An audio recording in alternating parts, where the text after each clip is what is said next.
वाक् संयम याच्याबद्दल मदरनी म्हटलेलं आहे की बघा, आपल्याला सामान्यतः कुठल्याही गोष्टीवर प्रतिक्रिया द्यायची, बोलायचं अशी एक सवय असते, सांगायचं, सल्ला देत राहायचा.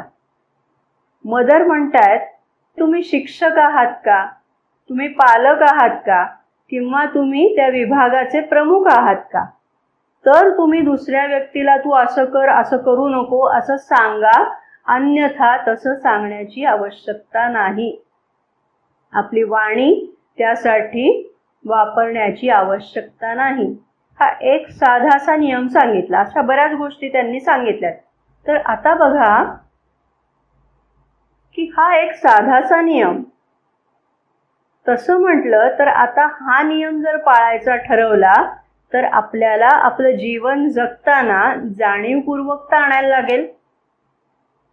मी कोणाला जर सल्ला द्यायला प्रवृत्त होत असेल तर तेव्हा मी स्वतःच्या मनाशी हा विचार करायला पाहिजे की अरे, मदननी हे सांगितले 3 निकष, याच्यापैकी मी काही आत्ता भूमिकेत आहे का? तसं असेल तर सल्ला द्यायला हरकत नाही, अन्यथा शांत बसलं पाहिजे. म्हणजे वाणीवरचा हा संयम आहे, ही प्रयत्नपूर्वक करायची तपस्या आहे. अशा ज्या तपस्या केल्या जातात त्या तपस्येला सहैतुक तपस्या असं म्हटलेलं आहे.